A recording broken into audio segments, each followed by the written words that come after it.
नमस्कार दोस्तों, ऐसी मेरी परमपिता परमात्मा से प्रार्थना है कि आप सुखी हों, स्वस्थ हों, मस्त हों और मजे में हों। आज मैं आपकी सेवा में एक नया वीडियो लेकर हाजिर हुआ हूं।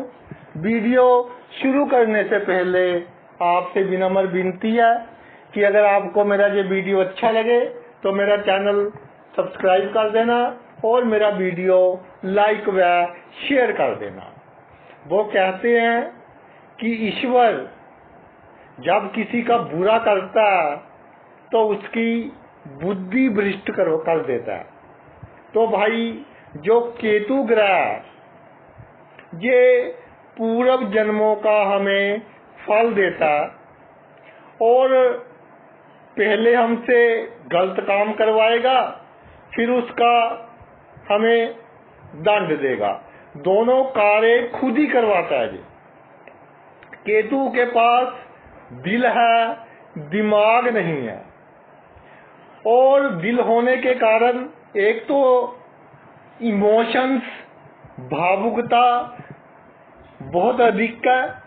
दूसरा भाई, दिल है इंट्यूशन पावर, यानी होने वाली घटनाओं का आइडिया पहले ही हो जाता है। जब केतु शुभ स्थिति में हो या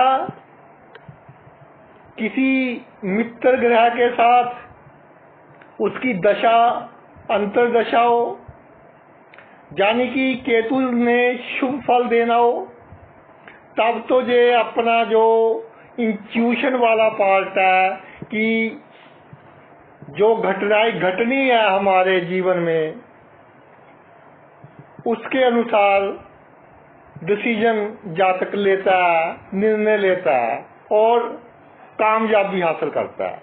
लेकिन जब इसने अशुभ फल देना होता है, क्योंकि पिछले जन्मों का फल ना ही पूरा शुभ होगा, ना ही पूर्ण रूप से अशुभ होगा। तो जो केतु है किसी भी भाव में हो, पूर्ण रूप से शुभ फल नहीं देगा। चाहे 5%, 10% तक अशुभ फल दे, लेकिन देगा अवश्य। तो भाई, हम अपने आप को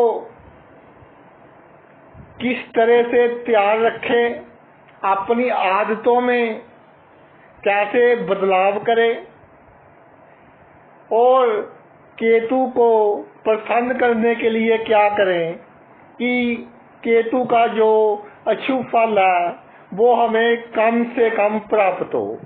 मैं इसलिए बोल रहा हूं कि अशुभ फल की जो इंटेंसिटी है वो तो कम होगी, यानी अशुभ घटना इतनी बड़ी नहीं होगी जितनी हमें महसूस होगी। क्योंकि दिल है, दिल में सोचने की शक्ति तो होती नहीं, और कई बार घटना हमारे हित में घटती है, हम समझ लेते हैं कि ये घटना हमारे लिए बहुत ही घातक है। प्रत्येक भाव के अनुसार चर्चा करते हैं। केतु जब लगन में विराजमान होता है तो इसने जब पिछले जन्मों के बुरा फल देना हो, तो भाई जो आपके आसपास के लोग हैं, आपके मित्र हैं, आपकी संगति है, वो ही आपको धोखा देगी और आपके खास आपका नुकसान करेंगे, समाज में आपकी बदनामी का कारण बनेंगे। और कई बार देखा है कि बिजनेस में बड़े घाटे का कारण बनेंगे। जब इसने शुभ फल देना हो, उस समय क्या करता है, उस समय जातक परिस्थिति के अनुसार बदल जाता है। जहां से उसको लाभ होना हो उस तरफ हो जाता है। और बात करने का जो ढंग है वो इस तरह का होता है कि दूसरों पर बहुत अधिक प्रभाव पड़ता है, जिसके कारण बड़े बड़े व्यक्तियों से या इस तरह के व्यक्ति जिनके पीछे बहुत व्यक्ति हों, जैसे राजनीतिक लोग हो गए, उनके साथ अच्छे संबंध देता है जे, और जातक अपने कार्य सिद्ध करवा लेता है। लेकिन एक बात मैं कहना चाहूंगा, केतु लगन में हो शुभ हो या अशुभ हो, किसी के बहकावे में आकर किसी मित्र या रिश्तेदार के साथ अपने संबंध खराब नहीं करने चाहिए, वरना कुछ ही समय बाद आपको आभास हो जाएगा कि मैंने अपने जीवन में कितनी बड़ी गलती की थी। अगले भाव पर, दूसरे भाव में केतु विराजमान हो तो भाई आपकी बुद्धि इस तरह की हो जाएगी कि जो आपके कुटुंब के लोग हैं, खानदान के लोग हैं, उनके ऊपर आप नाजायज खर्च करोगे, पैसों की बर्बादी उनके ऊपर करोगे। जो आपका बुरा चाहते हैं, आपके कुटुंब के खानदान के सदस्य, वो आपको बहुत अच्छे लगेंगे। आपकी बुद्धि को इस तरह केतु सेट कर देगा और उनके साथ आपकी वाणी बहुत अच्छी रहेगी, और जो आपका हित चाहते हैं उनके साथ आपकी वाणी अच्छी नहीं रहेगी, तो वो भी आपका हित चाहना कम कर देंगे, इसलिए आपको नुकसान होगा। इसके अलावा जो नौकर चाकर है, वो जो आपकी कमजोरी है, क्योंकि दूसरे भाव में जब केतु होता है, कुटुंब और खानदान का भाव, इसमें जो आपके नजदीकी लोग होते हैं, कई बार आपको बदनाम करने के लिए आपका जो करैक्टर है उस पर सवालिया निशान लगा देते हैं। आपसे कोई इस तरह का काम करवा देगा कि दूसरों को जो शक है वो असलियत में तब्दील हो जाएगा, तो समाज में आप अपने आप को थोड़ा सा अनफीरियर, थोड़ा सा बदनाम महसूस करोगे। नौकर चाकर आपके राज आपके दुश्मनों को बता देंगे, और इसकी एक निशानी है कि जब आपकी जो राइट आई है, दाईं आंख है, उसमें लाली यदि आ रही हो या बार बार उसमें कोई प्रॉब्लम आ रही हो, तो बिल्कुल सावधान हो जाए अपने कुटुंब के सदस्यों से और नौकर चाकरों से। और जब इसने अच्छा फल देना हो पिछले जन्मों का, तो अचानक ही बहुत बड़ा लाभ दे देता है। अचानक ही जो आपका संचित धन है एकदम बढ़ जाता है। कोई प्लॉट है, उसकी वैल्यू एकदम बढ़ गई, वसीयत से लाभ हो गया, रिश्तेदार ने अचानक पैसे दे दिए, तो संचित धन एकदम बढ़ा देता है। दूसरा, आपकी वाणी सम्मोहित करने वाली होती है। आपको पता होता है कि किसके साथ कैसे बातचीत करें कि हमारा जो कार्य है वो निकल जाए। तो इसका अशुभ फल कम करने के लिए अपने आप को बैलेंस में रखें और किसी पर अधिक विश्वास ना करें। जो आपकी जी हजूरी अधिक करे, चापलूसी अधिक करे, तो ये ना सोचे कि मेरी प्रतिष्ठा बढ़ गई है, ये सोचे कि जैसे बकरे को काटने से पहले उसकी सेवा की जाती है, ऐसे ये मेरी चापलूसी कर रहा है, तो उससे बिल्कुल सावधान हो जाए। तीसरे भाव में जब भी केतु विराजमान होता है तो जातक का जब अच्छा समय होता है तो हर जिम्मेदारी को बहुत ही आत्मविश्वास के साथ पूरा करता है, जिसके कारण समाज में बहुत नाम होता है, बहुत मेहनती होता है, हमेशा एक्शन मोड में रहता है और सभी के साथ जो उसके फर्ज है पूर्ण करता है, सभी की सहायता करता है, भाई बहनों के लिए सब कुछ लुटाने के लिए तैयार हो जाता है।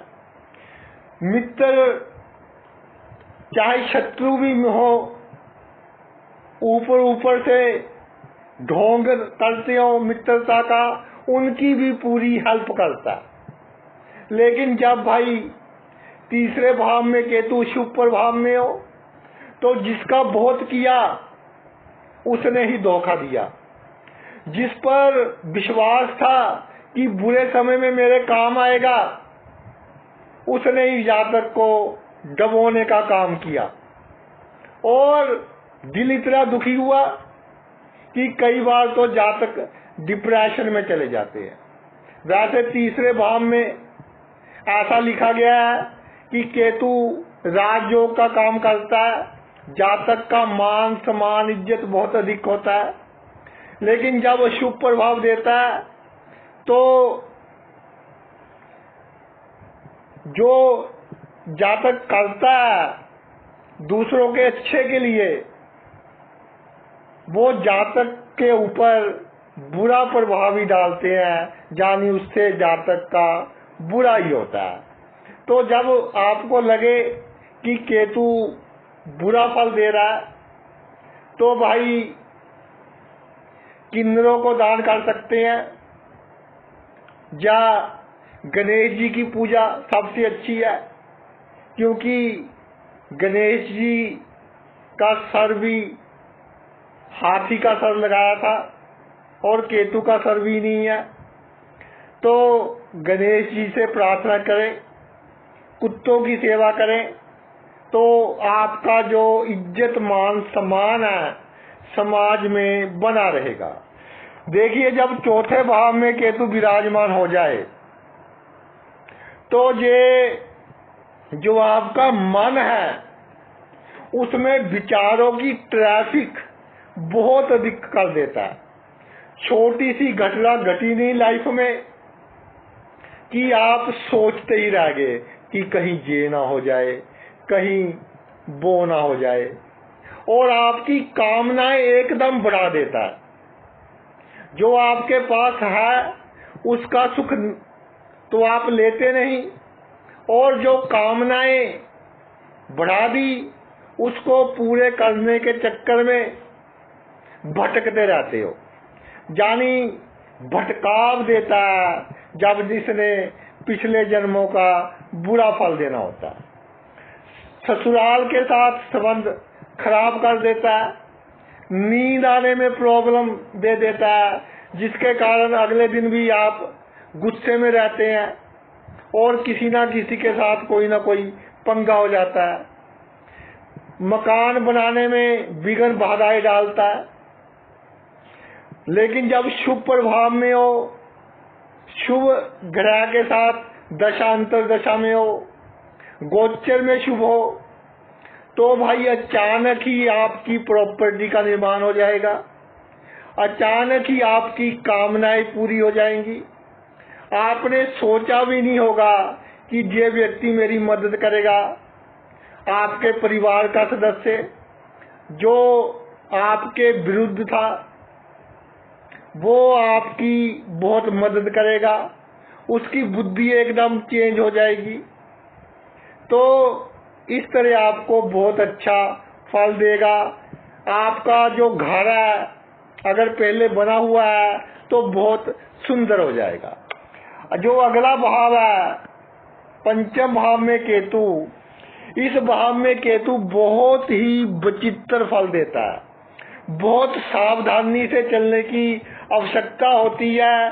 पंचम भाव में केतु हो, इसको प्रेडिक्ट करना थोड़ा मुश्किल हो जाता है। जो वीडियो हम बनाते हैं तो उसमें एक जनरल प्रेडिक्शन दे देते हैं, लेकिन केतु की दशा किस ग्रह के साथ है, अंतर्दशा किस ग्रह के साथ है, शुभ प्रभाव कितना है, अशुभ प्रभाव कितना है, तो भाई जब ये शुभ फल देगा, क्योंकि पिछले जन्मों के कर्मों का ही भाव है पंचम, अचानक काम करवाने का भाव है पंचम। केतु भी पिछले जन्मों का फल देने का ग्रह है। तो ये कॉम्बिनेशन 1-1-11 हो गया, 1-1-2 नहीं हुआ, 1-1-11 हो गया। तो अगर शुभ प्रभाव में हुआ तो इतना शुभ फल देगा, अचानक इतना बड़ा लाभ देगा कि आपने कभी सोचा भी नहीं होगा। आपकी संतान को इतना ऊंचाई, इतनी प्रतिष्ठा दे देगा कि आप अपनी संतान के नाम से जाने जाएंगे। तर्क वितर्क करने की शक्ति इतनी दे देगा कि बड़े बड़े वकीलों की कुंडलियों में पंचम भाव में शुभ केतु देखा गया। पढ़ाई के लिए भी अच्छा है। अचानक ही कोई कोर्स कर लोगे जिसकी कभी प्लानिंग भी ना थी, और वो कोर्स, वो पढ़ाई आपको बहुत लाभ देगी। नम्रता होगी आप में। लेकिन जब इसने अशुभ प्रभाव देना हो तो कैसे देगा? किसी इस तरह के व्यक्ति के साथ आपके संबंध बना देगा जो आपका बहुत नुकसान करेगा। विपरीत लिंग का भी हो सकता है, आपके लिंग का भी हो सकता है। तो रिलेशन बहुत अच्छे बनाएगा पहले, फिर आप उसको समझ नहीं पाएंगे, आपकी बुद्धि काम नहीं करेगी और आपको बहुत बड़ा नुकसान पहुंचाएगा वो बंदा। कई बार तो प्रेम संबंधों के कारण जातक बहुत बड़ी डिप्रेशन में चला जाता है, और कई केस ऐसे देखे हैं कि संबंधों के कारण जातक की बड़ी मात्रा में जमीन जायदाद सेल हो जाती है। तो पंचम भाव में केतु हो, एक तो संतान से कोई एक्सपेक्टेशन ना रखे, अपना फर्ज निभाए। दूसरा,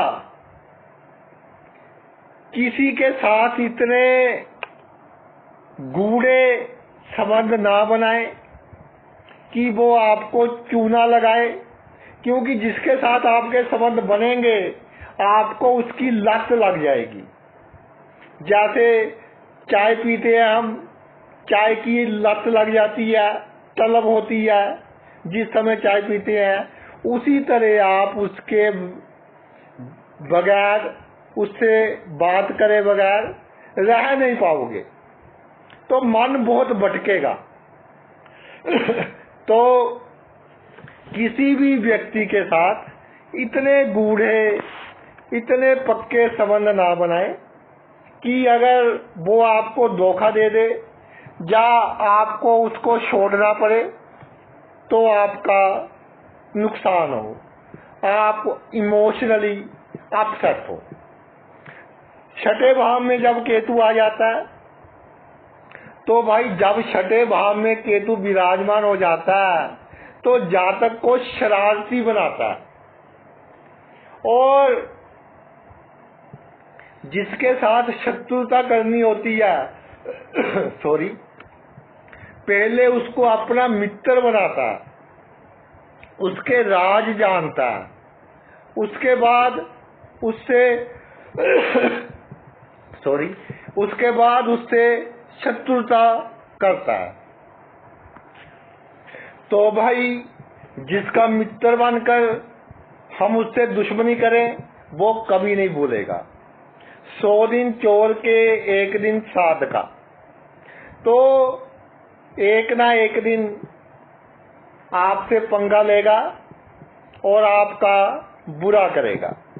लेकिन जब इसने अच्छा फल देना हो छठे भाव में केतु हो तो जो जातक से दुश्मनी करेगा प्रकृति ही उसका बुरा समय शुरू कर देगी, वो अपनी ही समस्याओं में घिर जाएगा और जातक का बुरा करना तो भूल ही जाएगा।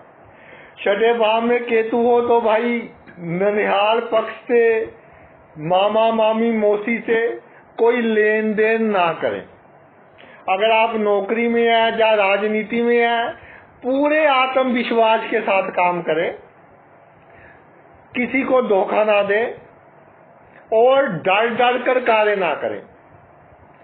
अपने आप को अच्छा साबित करने की कोशिश ना करें, किसी को ब्लैकमेल करने की कोशिश ना करें। अगर आपके पास कोई पावर है तो अपनी कलम से अगर किसी का बुरा कर दिया तो 12वें भाव में राहु बैठा हुआ है, जो 12वां भाव है गुप्त शक्तियों का है। तो कलम से जब किसी का बुरा करोगे तो भाई गुप्त रूप से आपके बहुत नुकसान होंगे जब छठे भाव में केतु होगा। इसके अलावा आपका जो नर्वस सिस्टम है, हाथ पैर सुन्न होने और जो आपका सर में थोड़ा दर्द रहना, एकदम शरीर के किसी अंग में दर्द शुरू हो जाना, इस तरह के रोग देगा। तो इसको इग्नोर नहीं करना और फौरन आपने मेडिकल एडवाइस लेनी है। तो आपने अपने जीवन में किसी को मित्र बनाकर उसका भाई बुरा नहीं सोचना। सबसे बड़ा उपाय है छठे भाव में केतु का शुभ फल लेने के लिए कि एक बार जिसको मित्र कह दिया तो जैसे कर्ण ने मित्रता निभाई थी दुर्योधन के साथ, उसी तरह आपने मित्रता निभानी है। तो देखिए केतु आपको कहां से कहां पहुंचा देगा। सप्तम भाव में जब केतु विराजमान होता है, जातक की बुद्धि इस तरह की सोच सोचती है जो दूसरों से हटकर होती है, लेकिन मानसिक परेशानी बहुत रहती है कि कोई मुझसे नाराज ना हो जाए, मेरे कारण किसी को अधिक दुख ना हो, या अगर किसी को दुखी करना भी है तो उसको ये मालूम ना हो कि मैंने उसको दुखी किया है, कि मेरी किसी के साथ दुश्मनी ना हो, लोगों की नजर में मैं अच्छा दिखाई दूं। लेकिन तमन्नाएं भी होती हैं बड़े बड़े लोगों के साथ मेरे अच्छे संबंध हो, समाज में मान सम्मान बहुत अधिक हो। तो भाई जब सप्तम भाव में केतु ने अच्छा फल देना हो तो आपकी प्लानिंग धरी की धरी रह जाती है, आपकी नेगेटिव सोच धरी की धरी रह जाती है। अचानक ही कोई ना कोई बंदा आपका भला करने के लिए, आपको बहुत बड़ा लाभ पहुंचाने के लिए आपके जीवन में आ जाता है। और जब बुरा फल देना हो तो जो आपका डर है, बिना किसी कारण का डर जो आपके दिल में है, उसके कारण आपके निर्णय सही नहीं होंगे और आप अपने डर के कारण जो आपका रोजमर्रा का कार्य है, नौकरी करते हैं, बिजनेस है, राजनीति में है, उसमें भी आप आत्मविश्वास के साथ काम नहीं करोगे। मेहनत बहुत करोगे लेकिन आत्मविश्वास नहीं होगा, सही समय पर जीवन में सही निर्णय नहीं लोगे, केतु लेने नहीं देगा, जिसके कारण जितना आप में टैलेंट है, बहुत अफसोस होता है मुझे कुंडलियां देखकर जिनके सप्तम भाव में केतु है, मल्टी टैलेंट पर्सनैलिटी, सभी गुण, ईमानदार होते हैं और भावुक भी होते हैं। किसी को दुखी देख ले खुद दुखी होते हैं, मेहनत भी करते हैं, लेकिन अधिकतर केसेस में केतु पूरा फल नहीं लेने देता, क्योंकि कोई ना कोई बंदा षड्यंत्र रचता रहता है। खास तौर पर फैमिली का ही होता है। फैमिली का बंदा ही कोर्ट केस में उलझा लेता है, झगड़ों में उलझा लेता है। तो जातक की तरक्की में उसके अपने ही रुकावट डालते हैं। जब सप्तम भाव में केतु हो भाई, तो एक तो अपने आप में साहस लेकर आए। दूसरा, जो निर्णय आपके पक्ष में हो, जो आपको अच्छा लगे, वो निर्णय लेना है। दूसरों को खुश करने के चक्कर में कोई निर्णय नहीं लेना। कोर्ट केस झगड़ों से जितना डरोगे उतना लोग आपको डराएंगे, जितना किसी से दबोगे उतना आपको दबाएंगे। जीवन में जब डंडा उठाना पड़े उठा लीजिए, नहीं तो आपकी शराफत को लोग आपका कहेंगे कि ये बंदा डरपोक है, इसको डराकर हम कोई भी काम करवा सकते हैं। तो थोड़ा सा साहस के साथ चले, और जीवन में बहुत बुलंदियां हासिल करने की आप में शक्ति छुपी हुई है, आपको उसका आइडिया ही नहीं है। अष्टम भाव में जब केतु विराजमान हो जाता है तो भाई गुप्त रूप से अगर शुभ हो तो गुप्त संबंध बड़े बड़े लोगों के साथ होते हैं। बड़े बड़े काम जातक के बहुत आसानी से हो जाते हैं। गुप्त लाभ होते रहते हैं, गुप्त धन मिलता रहता है, वसीयत से लाभ हो जाता है, आपके इंश्योरेंस से लाभ हो जाता है, पैतृक संपत्ति से लाभ हो जाता है। जो अकल्ट साइंसेस है, ज्योतिष हो गया, तंत्र विद्या होगी, साइकोलॉजी होगी, इसमें जातक की का बहुत बड़ा नाम होता है। और अष्टम भाव में जब केतु हो तो जातक मौके पर इस तरह का डिसीजन लेता है कि दूसरा बंदा सोच भी नहीं सकता कि ये काम भी कर सकता था। लेकिन जब अशुभ फल देने हो तो भाई गुप्त रूप से ही लोग आपको नुकसान पहुंचाएंगे। गुप्त रूप से आपके खिलाफ षड्यंत्र रचे जाएंगे, और बीमारी भी गुप्त ही होगी। जो आपको असली बीमारी है वो डॉक्टर ढूंढ ही नहीं पाएंगे।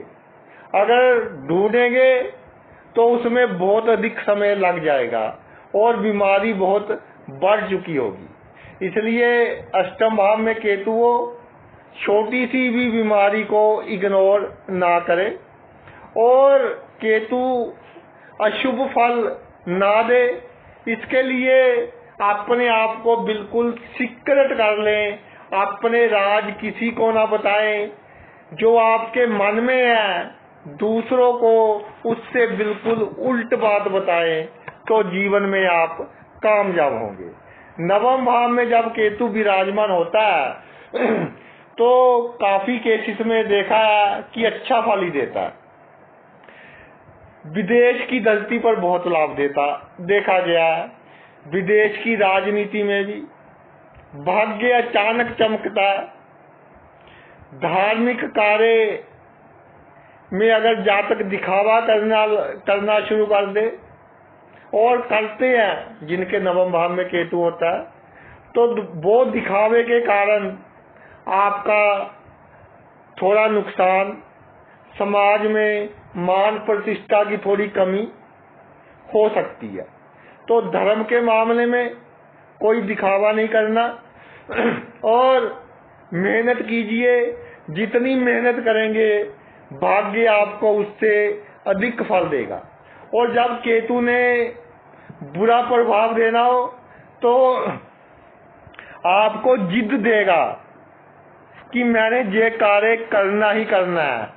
आसपास के लोग समझाएंगे कि भाई ये काम तुम्हारे लिए अच्छा नहीं है, लेकिन आप अपनी जिद के कारण वो काम करोगे और नुकसान उठाओगे। दसम भाव में केतु, दसम भाव में केतु शुभ फल जब देगा, इतनी ऊंचाइयां देगा, जीवन में इतनी शक्तियां देगा आपको, इतनी होशियारी देगा, इतनी चालाकी देगा कि जीवन में आपको बहुत बुलंदियों पर पहुंचा देगा। कभी सोचा भी नहीं होगा कि मेरे पास इतनी शक्ति होगी। अगर शुभ प्रभाव में हो तो भाई जो आपका प्रोफेशन है उसमें आप कहीं ना कहीं थोड़ी घपलेबाजी कर लोगे या इस तरह का काम कर लोगे जो आपको अपने प्रोफेशन में नहीं करना चाहिए था, जिसके कारण जीवन में डाउनफॉल आएगा। और भावनाओं में बहकर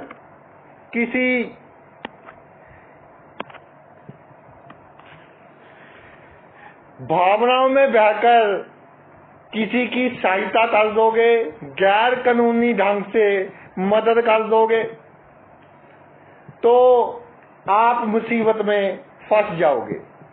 चापलूसी कर आपसे कोई बहुत बड़ा गलत कार्य करवा लेगा। तो जब ऐसा हो जाए कि बिना कसूर के कोई इल्जाम लग जाए, बड़ा बदनामी हो जाए, तो भाई कुत्तों की सेवा करनी, धुआं रंग है जो उसके कंबल का दान करना, नमक का दान करना भी बहुत अच्छा है केतु के लिए। तो ये कार्य आपके लिए, आपकी शक्तियों के लिए, समाज में मान इज्जत के लिए आपको शुभ प्रभाव देंगे। अगर भाई 11वें भाव में केतु विराजमान हो जाए तो आमदनी के पीछे भागना नहीं कि अपनी सेहत खराब कर लो पैसे कमाने के चक्कर में, फिर सेहत ठीक करने के चक्कर में पैसे खर्च करते रहो। ऐसा होगा अगर आप अपनी क्षमता से अधिक कार्य करेंगे। जितनी आमदनी है उसमें संतुष्ट रहिए। और जब केतु शुभ प्रभाव में होगा तो आपको गलत दिशा और दशा में ले जाएगा, जिसके कारण आमदनी पर प्रभाव पड़ेगा, विपरीत प्रभाव पड़ेगा। और आपके मित्र आपके लिए इस तरह के कार्य कर देंगे कि आप बुरी तरह से फंस जाओगे अपने जीवन में कुछ समय के लिए, और अपने आप को आप बहुत बदनाम महसूस करोगे। जब केतु शुभ प्रभाव में हो तो आमदनी के एक से अधिक साधन देगा आपको, और जो आपके मित्र कम है, यानी बहुत थोड़ी जान पहचान होती है जिनके साथ, वो आपकी बहुत मदद करेंगे। तो आप समझ लेना कि केतु बहुत शुभ पड़ा हुआ है 11वें भाव में, कि राह चलते किसी से मदद मांगी, उसने दिल से आपकी मदद की, या जब आपको पैसों की आवश्यकता थी एकदम आपकी आमदनी बहुत बढ़ गई, तो केतु शुभ प्रभाव में ये समझ लेना चाहिए। और फिर जितनी आप रिस्क इन्वेस्टमेंट कर सकते हैं, शेयर में कीजिए, म्यूचुअल फंड में कीजिए, प्रॉपर्टी में कीजिए, उसमें आपको लाभ ही होगा। लेकिन जिसके साथ आपके रिलेशन है उसके साथ मिलकर कोई कार्य नहीं करना। जिसके साथ बहुत अच्छे संबंध है उसके साथ मिलकर अगर आप कोई कार्य करोगे तो भाई आपको बहुत मानसिक परेशानी का सामना करना पड़ेगा और आपको एक बार तो ऐसा लगेगा कि इस जीवन में कुछ नहीं रखा, इतना बड़ा धोखा आपको मिल सकता है। जब 12वें भाव में केतु विराजमान हो तो भाई अगर शुभ प्रभाव में हो तो मैंने ये देखा है कि केतु की सबसे अच्छी स्थिति है। 12वें भाव में जब भी केतु होता है, जातक जो ठान ले कर छोड़ता है।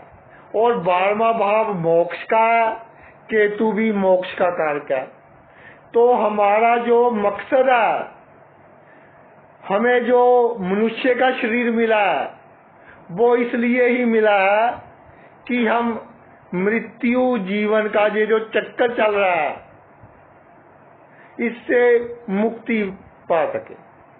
तो केतु शुभ हो 12वें भाव में तो जातक से इस तरह के कार्य होते रहेंगे कि गति अच्छी होगी, मृत्यु का समय अच्छा रहेगा और जातक को मुक्ति भी मिल सकती है। अगर भाई केतु अशुभ प्रभाव में हो तो जातक से गरीबों का बुरा करवा देगा। किसी का हक छीनने के लिए जातक जैसे किसी को रिश्वत दे दी कि किसी की प्रॉपर्टी पर हमने कब्जा करना है, इस तरह के काम करवा देगा। गरीबों की बददुआएं, गरीबों के पैसे जातक समय पर नहीं देता या देता ही नहीं, इस तरह के काम करवा देगा। और अगर विदेश में है तो अगर शुभ है तो वहां वो अचानक ही आपको काम मिलते रहेंगे, बड़े बड़े काम मिलते रहेंगे और बहुत बड़ी आमदनी होगी। अगर अशुभ प्रभाव में है तो आपके जो जन्मभूमि के नजदीक के लोग हैं वो आपको नुकसान पहुंचाएंगे। तो भाई जब 12वें भाव में केतु आ जाए तो आपने अपने बुजुर्गों की सेवा करनी है और जो पितर है आपके, यानी जिनकी मृत्यु हो चुकी है आपके बुजुर्गों की, उनके नाम पर दान करते ही रहना है। ये नहीं कि पितर पक्ष में ही करेंगे, सदा हमेशा ही करते रहना है। तो गुप्त शक्तियां और बुजुर्गों की जो आत्माएं हैं आपके अंग संग रहेंगी और जब भी आपको कोई मुसीबत आएगी उसमें से आपको निकालेंगी। तो भाई ये तो मेरा वीडियो था कि पिछले जन्म के कर्मों के हिसाब से कैसे केतु शुभ और अशुभ फल जातक को देता है। आपने अपना इतना कीमती समय निकालकर ये वीडियो देखा, मैं तहे दिल से आपका आभारी हूँ। थैंक्स।